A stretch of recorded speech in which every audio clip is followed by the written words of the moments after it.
Heart beat scan ఒక్క second లోనే world class 640 slide CT scan ఇప్పుడు మీ విస్టా ఇమేజింగ్ బంజారా హిల్స్ లో.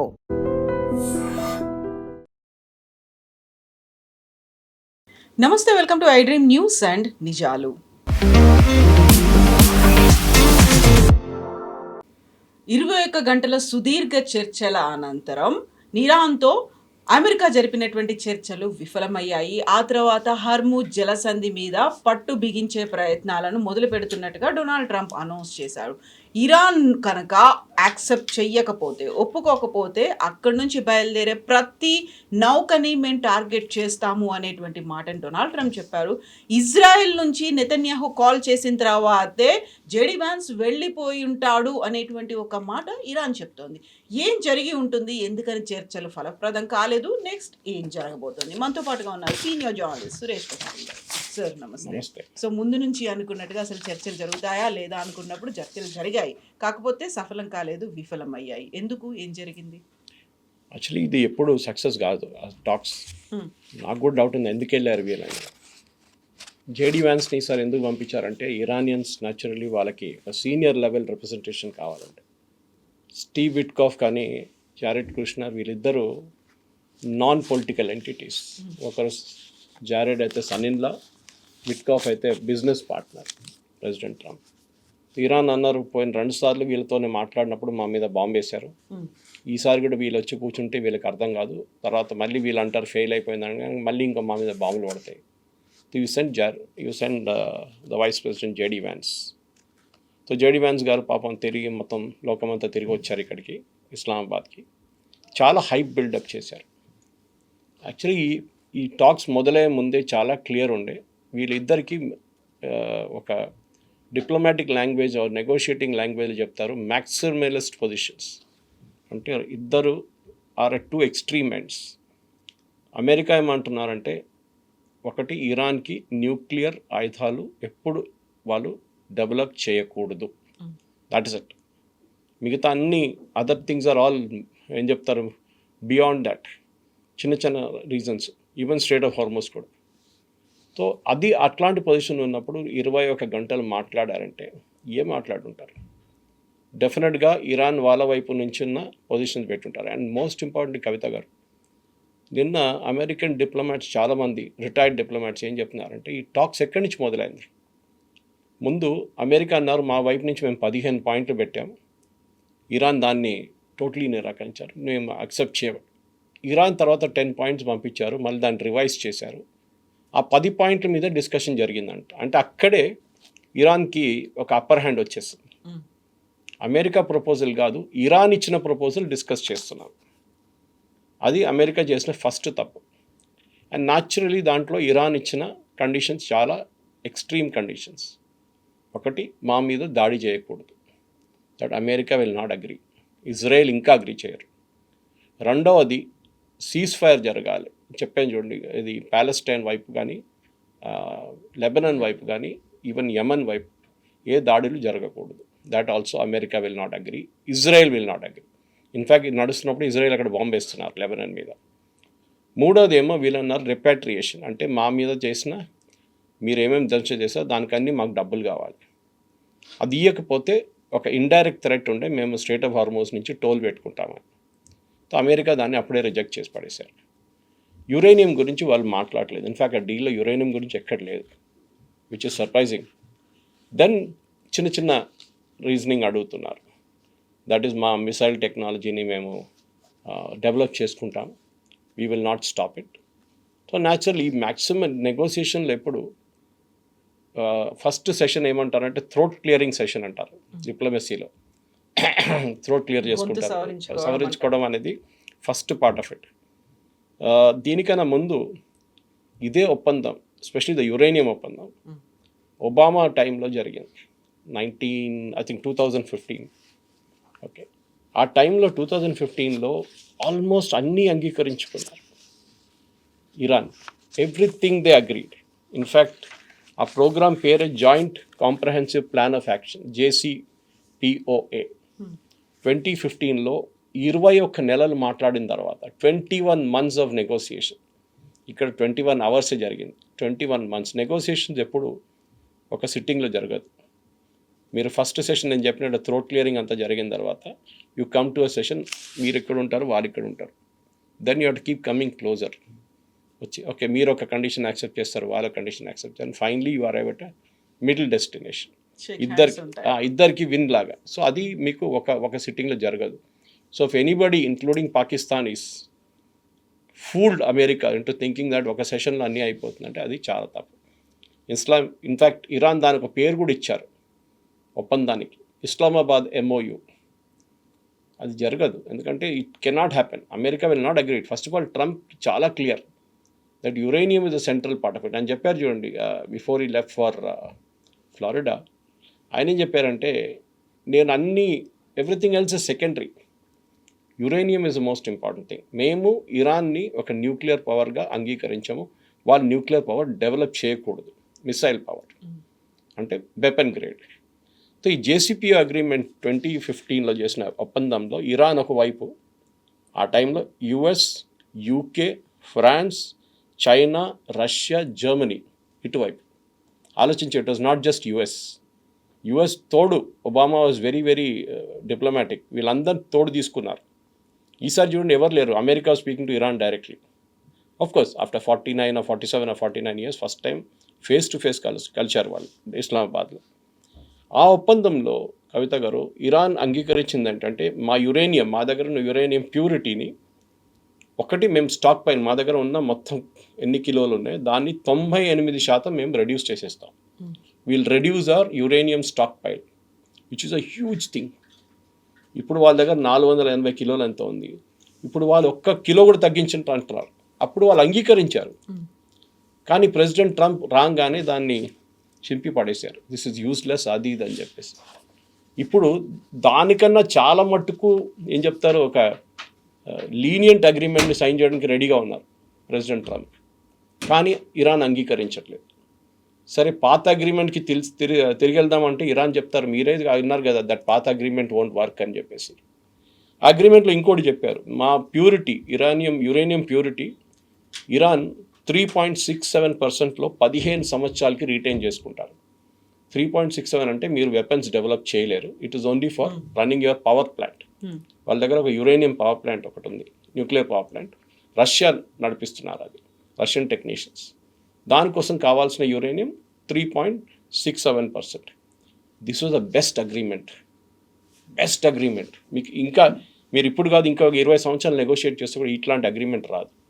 కానీ ప్రెసిడెంట్ ట్రంప్కి పెద్ద ఈగో ఆ టైంలో, ఫస్ట్ టర్మ్లో. ఈయనెవరు ఒబామా ఇరాన్కి డబ్బులు ఇచ్చేసిండు అది అని చెప్పి. In fact one of the conditions Iran ఈ నెగోషియేషన్ అది కూడా ఉండే, మా ఫ్రోజన్ అసెట్స్ రిలీజ్ చేయండి. వాళ్ళది billions and billions of dollars worth of assets కానీ మనీ కానీ వాళ్ళ బ్యాంక్లో కానీ మిగతా అసెట్స్లో US సీజ్ చేశారు. దాని నుంచి ఒక చిన్న పోర్షన్ ఒబామా రిలీజ్ చేశారు ఫర్ సైనింగ్ దిస్ అగ్రిమెంట్ 2015లో. దాన్ని కూడా ట్రంప్ తప్పు పెట్టారు. How can it do it అది ఇది అని చెప్పేసి పెద్ద గొడవ చేశారు. అది అట్లనే పోయింది, అగ్రిమెంట్ అవుట్ అయిపోయింది.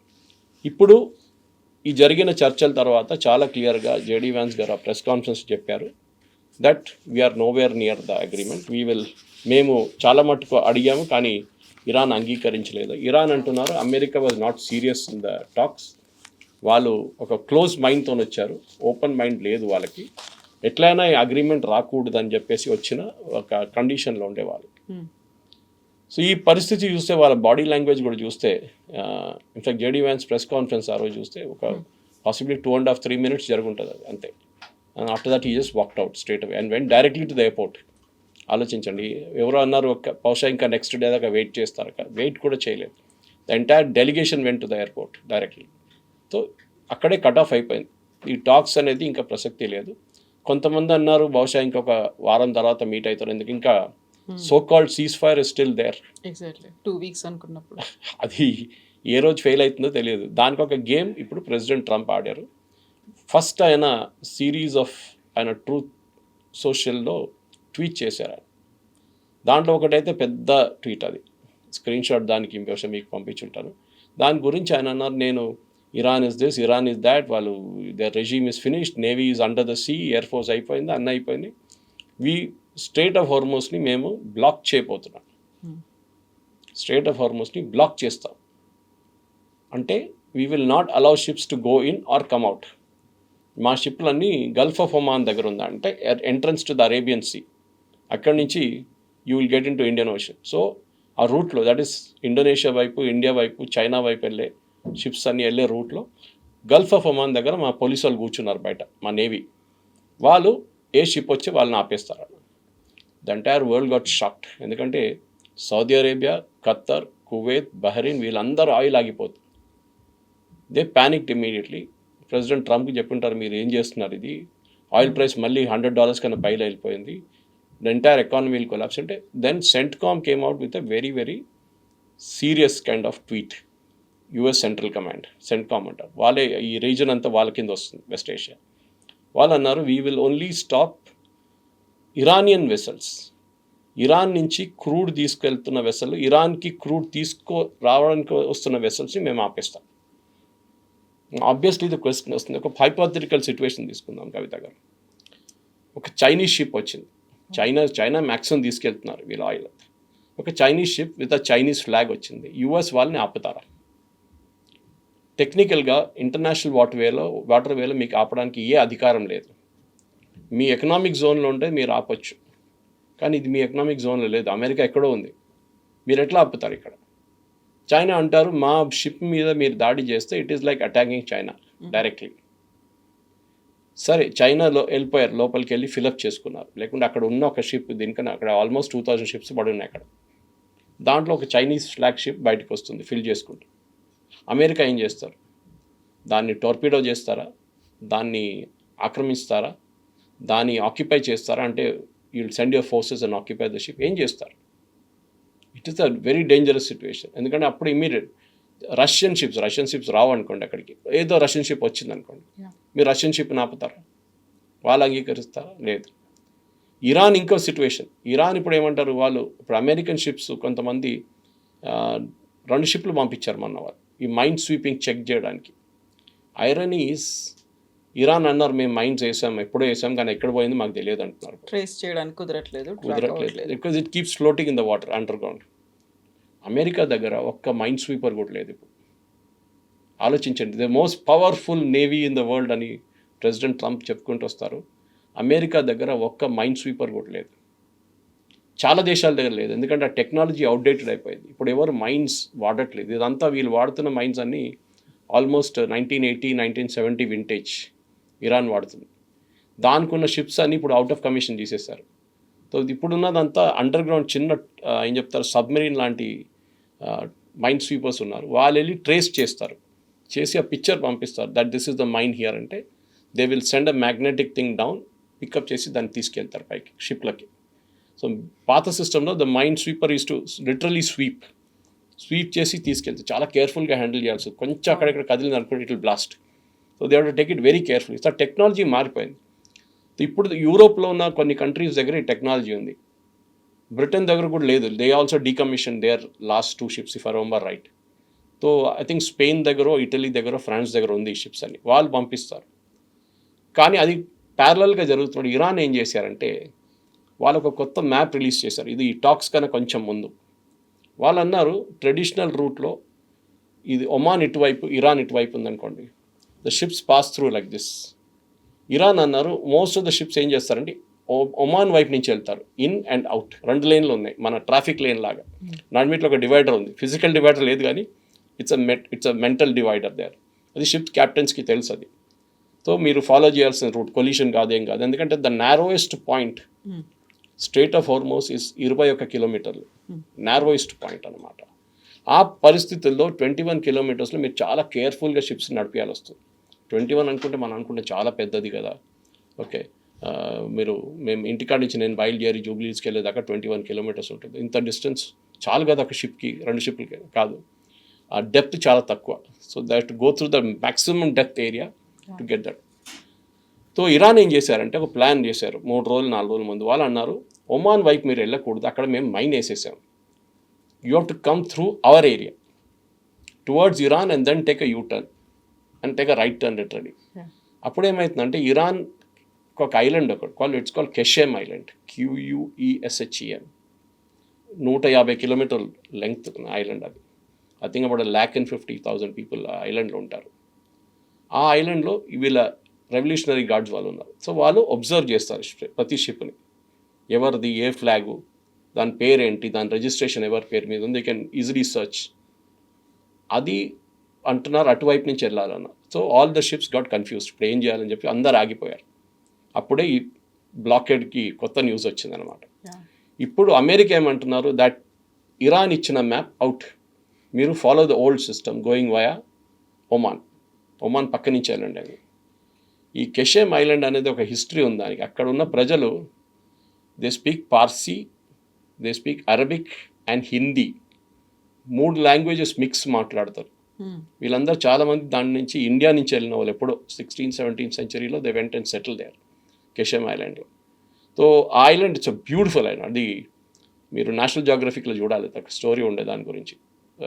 Beautiful rock formations, salt formations. మన వైపు అరకు వైపు మీకు కనిపిస్తుంది ఒక couple of caves, Borra caves లాంటి, something like that they have అన్నమాట. సో ఇప్పుడున్న పరిస్థితుల్లో America, latest story, America is blocked the strait of Hormuz for Chinese ships. అంటే చైనీస్ ప్రోడక్ట్ తీసుకెళ్తున్న షిప్స్, ఆయిల్ ఒకటే కాదు, ఫర్టిలైజర్ కూడా ఉండొచ్చు, చైనా తీసుకెళ్తారు ఫ్రమ్ ఇరాన్, అది కూడా బ్లాక్ చేసేసారు.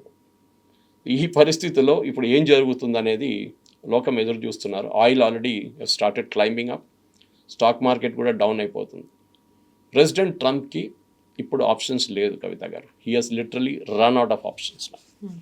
సో డిస్కషన్స్ టైంలో ఎవరు స్టబన్గా అడమంట్గా లేరు. ఆల్మోస్ట్ క్లోజింగ్ స్టేజ్కి వచ్చిన టైంలో అంతా పీస్ఫుల్గానే సక్సెస్ఫుల్గానే అయిపోతుంది అనుకున్న టైంలోనే నెతన్యాహు దగ్గర నుంచి జెడీ వ్యాన్స్కి కాల్ వచ్చింది. ఆ కాల్ వచ్చిన తర్వాత హీ చేంజ్ హిజ్ మైండ్, సడన్గా మారిపోయాడు, ఇమ్మీడియట్గా వెళ్ళిపోయారు అక్కడ నుంచి. అది విఫలమయ్యాయి అనేటువంటి ఒక ప్రకటన వచ్చింది అనే మాటని ఇరాన్ నుంచి చెప్తున్నారు కదా. అరాగ్చి ఆ మాట అంటున్నారు, ఎక్స్టర్నల్ అఫైర్స్ మినిస్టర్. నెతన్యాహుకి ఇరాన్కి ఎప్పుడు పడదు, మనకు తెలిసిందే, పాత స్టోరీ అది.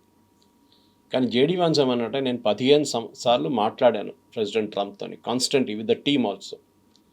ఎవరు మన మార్క్ రూబియో కానీ, పీట్ హెస్కెత్ కానీ, వీళ్ళందరితో మాట్లాడాము మేము. Consistently we're in touch.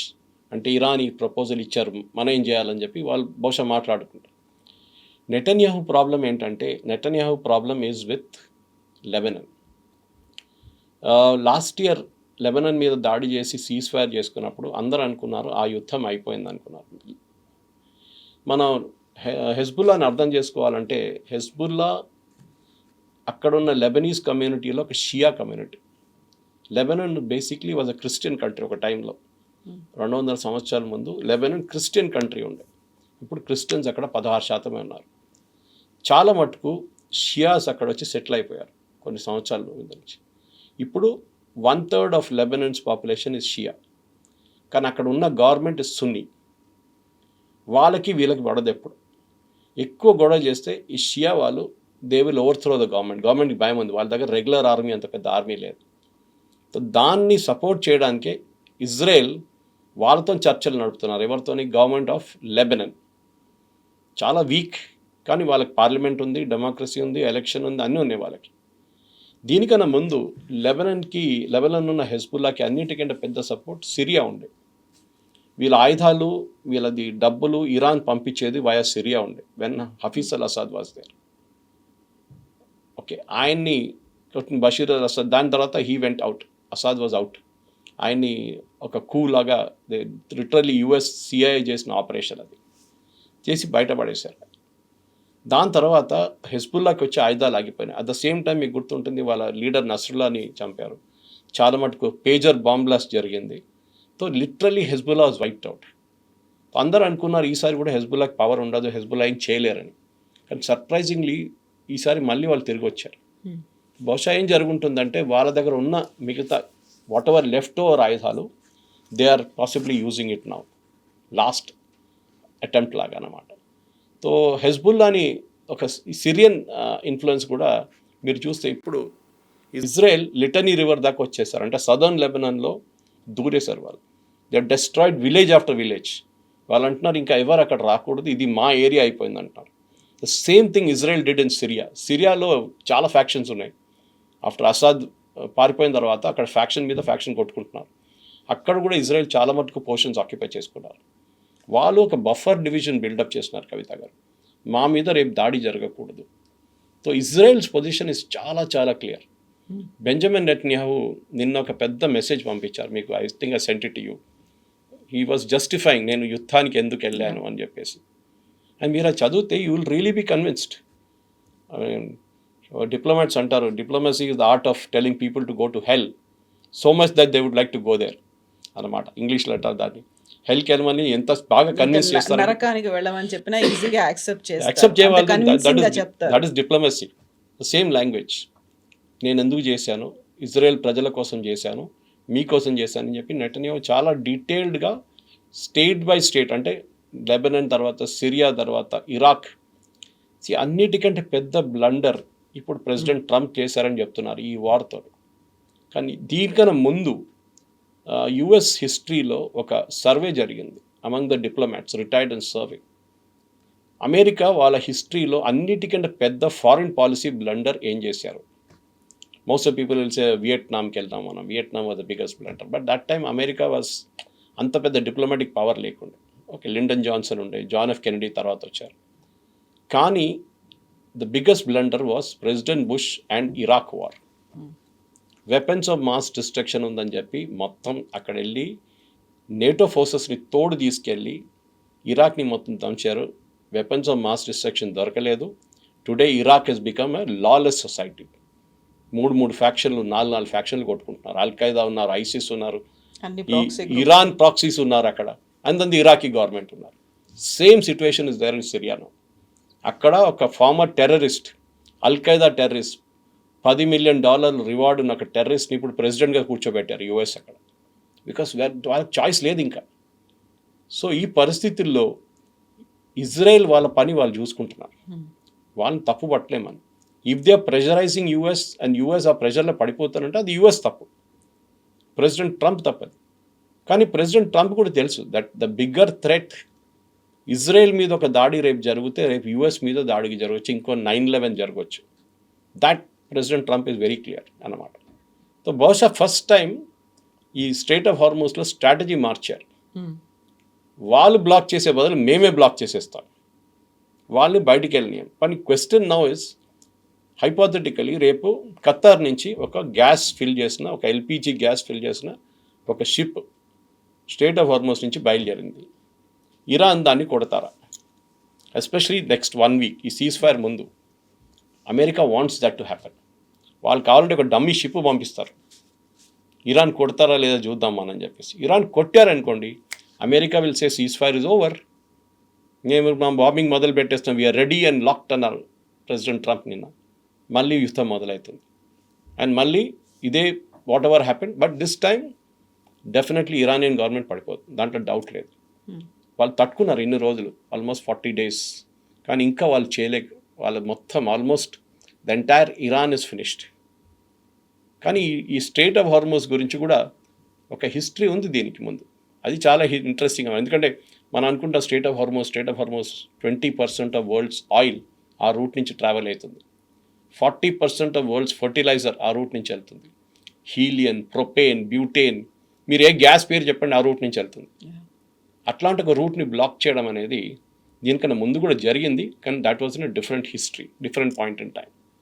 So ఇప్పటికీ ఇంత అయినప్పటికీ కూడా పాకిస్తాన్ ఈజ్ రెడీ. నేను మళ్ళీ నెక్స్ట్ చర్చలు ఏమైనా జరగాలి అంటే వీఆర్ రెడీ టు హోస్ట్. మళ్ళీ పాకిస్తాను లేకుంటే ఇస్లామాబాద్ అలాగే ఉంటుంది అనేది. బట్ ఫర్దర్గా అవుతాయి అంటారా మీరు? There was the US diplomat ఒక స్టేట్మెంట్ ఇచ్చారు, పాకిస్తాన్ని చర్చలు తీసుకురావడం ఎట్లయిపోతుందంటే మీ పర్సు తీసి ఒక పిక్ పాకెట్కి ఇచ్చి అది ఉంచుకోరానే నా షూస్ వేసుకుంటా అని చెప్పేలాగా ఉంటుందన్నమాట. పాకిస్తాన్, ఇజ్రాయెల్ చాలా క్లియర్గా చెప్పారు, Pakistan is a terror supporting nation. వాళ్ళని మీరు తీసుకొచ్చి మీడియేషన్ ఏం పెట్టారు? ప్రెసిడెంట్ ట్రంప్కి ఇంకెవరు దొరకలేదు కవిత గారు. బహుశా నేను లాస్ట్ టైం మాట్లాడి చెప్పాను ఇది. ఒమాన్ ఒరిజినల్ నెగోషియేటర్ 2 సార్లు, వాళ్ళు బ్యాక్అవుట్ అయిపోయారు ఈసారి. టర్కీ బ్యాక్అవుట్ అయిపోయారు. ఈజిప్ట్ కూడా బ్యాక్అవుట్ అయిపోయారు. ఈజిప్ట్ అన్నారు మేము చేయం, మా పక్కన మేము ఇజ్రాయెల్ పక్కన ఉంటాం, రేపు ఇజ్రాయెల్ కోపం వస్తే మా మీద కొట్టేస్తాడు రేపు మనం. They also back out. యుఎస్కి దొరికిన ఒక బక్రా పాకిస్తాన్, అండ్ పాకిస్తాన్ రెడీగా ఉన్నారు, ఎందుకంటే వాళ్ళకి పబ్లిసిటీ కావాలి, డబ్బులు కావాలి. ఇది హోస్ట్ చేసిన దానికి సౌదీ అరేబియా వాళ్ళకి $5 బిలియన్ ఇచ్చారు. సౌదీ అరేబియాలో పాకిస్తాన్ ఎయిర్క్రాఫ్ట్ అని తీసారు, అక్కడ పెట్టుకున్నారు. ఇదంతా జరిగింది లాస్ట్. సో పాకిస్తాన్ రోల్ ఏంటంటే దీనికి పబ్లిసిటీ కోసం వచ్చారు. కానీ ఇప్పుడు ఎట్లయిపోయిందంటే ఇజ్రాయెల్ టార్గెట్లో వచ్చేసారు పాకిస్తాన్ కూడా. వీళ్ళ ఎయిర్క్రాఫ్ట్ తీసుకెళ్ళి సౌదీ అరేబియాలో పెట్టారు. ఇజ్రాయెల్కి ఒక డౌట్ ఏంటంటే సౌదీ అరేబియాకి న్యూక్లియర్ టెక్నాలజీ అమ్ముతున్నారు పాకిస్తాన్, అందుకే పాకిస్తాన్ దగ్గర డబ్బులు లేవు. ఇప్పుడు వాళ్ళ దగ్గర ఉన్నది న్యూక్లియర్ టెక్నాలజీ, అన్నిటికంటే పెద్దది, which is exactly what US ఇరాన్ని ఆపడానికి ట్రై చేస్తున్నారు. పాకిస్తాన్ చాలా రోజుల నుంచి ఈ న్యూక్లియర్ టెక్నాలజీని అమ్మడానికి ట్రై చేస్తున్నారు వాళ్ళ డబ్బుల కోసం అంతే. So Saudi Arabia is possibly ready to buy. దీనికన్నా ముందు సౌదీ అరేబియా దగ్గర న్యూక్లియర్ రియాక్టర్ ఉంది ఒకటి, బట్ యురేనియం వాళ్ళు FN గ్రేడ్స్కి రాలేదు వాళ్ళు. సో సౌదీ అరేబియాకి పాకిస్తాన్ ప్లేన్లు తెచ్చి పెట్టుకున్నారు. This is the first step. ఎందుకంటే వాళ్ళ నడుమిట్లో ఒక ఒప్పందం ఉంది, డిఫెన్స్ అగ్రిమెంట్ ఉంది. మా మీద దాడి చేస్తే మీరు హెల్ప్ చేయాలి, మీ మీద దాడి చేస్తే మేము హెల్ప్ చేస్తామని. అండ్ ఆల్మోస్ట్ 3,000 మంది సోల్జర్స్ దాకా వచ్చి అక్కడ ఉన్నారు. ఎందుకంటే Saudi Arabian army is nothing. Pakistan army at least ఏం చెప్పినా కానీ మనతో పోరాడి వాళ్ళకి కొంచెం ఎక్స్పీరియన్స్ ఉంది. So they will come and stay there వాళ్ళు. ఎందుకంటే ఇరాన్ వైపు నుంచి రేపు మిసైల్స్ మొదలైతే సౌదీ అరేబియా దగ్గర అడ్డుకోవడానికి మిసైల్స్ లేవు, అయిపోయినాయి వాళ్ళ దగ్గర స్టాక్ అంతా. సో పాకిస్తాన్ వాళ్ళ ఎయిర్క్రాఫ్ట్ యూజ్ చేసి దాన్ని కౌంటర్ చేస్తారు, ఎయిర్క్రాఫ్ట్ ఉన్న మిసైల్స్ యూజ్ చేసి. అది చూడాల్సిందే ఎంత ఉంటుంది. ఎందుకంటే ఒకసారి ఇరాన్ ఫైరింగ్ చేస్తే మనం ఎప్పుడు చెప్తుంటాం చూడండి, పిచ్చోన్ చేట్ల రాయిలాగా ఉంటుంది, ఎక్కడ పడేస్తాడో తెలియదు ఇరాన్ తీసుకెళ్ళి. అదే జరుగుతుంది. కానీ ఈ strait of Hormuz back in focus వచ్చింది. దీనికన్నా ముందు 1953లో ఇదే స్ట్రెయిట్ ఆఫ్ హార్ముజ్ని బ్లాక్ చేశారు. అదొక హిస్టరీ. ఆ టైంలో బ్రిటన్ బ్లాక్ చేశారు. బ్రిటన్ స్ట్రెయిట్ ఆఫ్ హార్ముజ్ని బ్లాక్ చేశారు. ఆలోచించారు 1953లో. ఆ టైంలో మొహమ్మద్ మొసావి అని చెప్పి ఒక ఇరానియన్ ప్రెసిడెంట్ ఉండే, చాలా పాపులర్ మనిషి, డెమోక్రసీ ఎలక్షన్లో గెలిచిన చాలా పాపులర్గా ఇరానియన్ ప్రెసిడెంట్ ఉండే. కానీ అమెరికాకి అండ్ స్పెషలీ బ్రిటన్కి ఆయనకు అస్సలు పడదు. ఆయన అన్నారు, మా దగ్గర ఉన్న అప్పుడే ఈ ఆయిల్ అంతా బయటికి తవ్వి తీసిన అది చేసిన పని అంతా బ్రిటిష్ కంపెనీలు. సో బ్రిటన్ ఏం చేస్తుందంటే ఆయిల్ అన్నీ తీసుకెళ్ళిపోతుండే, ఇరానియన్ ఆయిల్. సో ఒకరోజు ఆయన అన్నారు, ఇదేంటి మీరు తీసుకుపోతున్నారు మా ఆయిల్ అని చెప్పి he nationalise the company. Okay, and ఆ కంపెనీ నేషనలైజ్ చేసిన తర్వాతనే గొడవ అంతా జరిగింది కవిత గారు. ఈ మొహమ్మద్ అది that was called Anglo Iranian company. Later it became BP, British petroleum. ఇది మొత్తం ఇరానియన్ ఆయిల్ రిజర్వ్స్ అంతా వాళ్ళ చేతిలో ఉండే. సో ఈయన నేషనలైజ్ చేసిన తర్వాత బ్రిటన్ ఆల్మోస్ట్ అవుట్ అయిపోయారు. సో ఇమ్మీడియట్లీ బ్లాకేట్ పెట్టి అమెరికన్ CIAని తీసుకొచ్చి మొహమ్మద్ మొసావిని పదవి నుంచి తొలగించేశారు. ఖర్చు పెట్టింది $3 మిలియన్ అంతే CIA ఒఫీషియల్గా. ఆయన తీసిన తర్వాత, ఆయన్ని బయటపడేసిన తర్వాత again the oil reserves came back to Britain. మళ్ళీ షా ఆఫ్ ఇరాన్ని గదిలో పెట్టి అక్కడ థ్రోన్ మీద పెట్టి అమెరికా వీళ్ళు ఆయిల్ అంతా నడిపించారు బ్రిటన్. దాని తర్వాత మనకు జరిగిందో 79లో ఖొమైనీ వచ్చిన తర్వాత again British got throne out totally. So ఈ హిస్టరీ మన దగ్గర ఉంది. ఆ టైంలో బ్రిటన్ బ్లాక్ చేశారు strait of Hormuz. And strangely enough I remember right, నేను ఎప్పుడో ఒకసారి చదివాను ఇది, the only country to defy Britain was Japan. వాళ్ళకు షిప్ పంపించారు, చూద్దాం మీరు ఏం చేస్తారని చెప్పి. ఏం చేయలేదు బ్రిటన్, భయపడ్డారు. అట్లాంటి పొజిషన్ ఇప్పుడు కూడా జరుగుతుందా లేదా అని మనం చూడాల్సింది. That is why I talked about China and Russia. Will they break the stalemate? ఎందుకంటే ఎన్ని రోజులు మీరు చైనీస్ ఆరిజిన్ చైనాకి వెళ్ళే షిప్స్, ఇరాన్ నుంచి వెళ్ళే షిప్స్ని ఆపుతారు? మిగతా షిప్స్ కూడా ట్రావెల్ కావాలి కదా. సౌదీ అరేబియాలో ఫిలప్ చేసి పడిన షిప్స్ చాలా ఉన్నాయి. ఖతార్, కువైత్, బహ్రెయిన్, ఇక్కడ అన్ని ఫిలప్ చేసి ఈ స్ట్రెయిట్ ఆఫ్ హార్ముజ్లో ముందు పర్షియన్ గల్ఫ్ నుంచి రావాల్సిన షిప్స్ ఉన్నాయి. 2,000 షిప్స్ పడినాయి అక్కడ. షిప్స్ ఒకటే, ఆయిల్ ఒకటే కాదు, కంటైనర్ కార్గో ఉంది, అది కూడా అట్లనే ఉంది. ఇదన్నీ రావాలంటే డెఫినెట్గా ఈ స్ట్రెయిట్ ఆఫ్ హార్ముజ్ని కంప్లీట్గా ఓపెన్ చేయాల్సి వస్తుంది. So basically I think America ఏం చేస్తున్నారంటే, ప్రెసిడెంట్ ట్రంప్ స్ట్రాటజీ ఏంటంటే, ఇరాన్ ఫస్ట్ ఒక షిప్ మీద దాడి చేయనియండి, పోతే పోయింది ఒక షిప్, కానీ that will give me an excuse to go after Iran totally. మా రిసోర్సెస్ మొత్తం పెట్టేస్తాను వాళ్ళ మీద అంటే. ఇన్ఫ్యాక్ట్ మీరు number of C-30s, C-3s and వాళ్ళ ట్రాన్స్పోర్ట్ ఎయిర్క్రాఫ్ట్ లాస్ట్ 1 వీక్లో డిగో గార్షియా కానీ మిగతా అలేద్ ఎయిర్ బేస్ ఖతార్లో కానీ మిగతా ప్లేసెస్లో ఆల్మోస్ట్ 100 to 200 సార్టీస్ జరిగింది. వాళ్ళు అమ్యునిషన్స్ తీసుకొస్తున్నారు, రీప్లెనిష్ చేస్తున్నారు, అంతా మొత్తం అయిపోయింది కదా లాస్ట్ ఫస్ట్ స్పేస్లో. సో ఈ 1-2 వీక్స్ టైం అందరికీ ఒక బ్రేక్ ఇచ్చినట్లు అయిపోయింది. ఇరాన్ కూడా రీగ్రూప్ చేస్తున్నారు, అమెరికా కూడా రీగ్రూప్ చేస్తున్నారు. This is now going to be fight to the finish.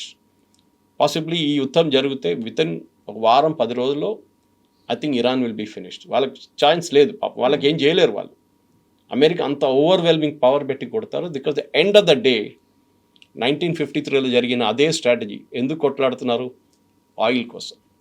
ఆ రోజు బ్రిటిష్ పెట్రోలియం వాళ్ళ కంపెనీ నేషనలైజ్ చేశారని చెప్పి బ్రిటన్ తీసుకొచ్చి బ్లాకేడ్ చేసి అమెరికా సహాయంతో వాళ్ళ బ్లాకేడ్ పెట్టారు ఆ రోజు. ఇరాన్ లాస్ట్ అగ్రీ చేయాల్సి వచ్చింది. సో అదే పరిస్థితి history is now repeating it self.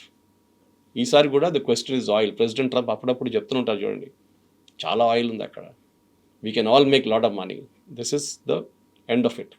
Oil కోసమే ఈ పోరాటం. యురేనియం అంతా is a side story to this. Yes, sir. Thank you so much, sir. Thank you very much.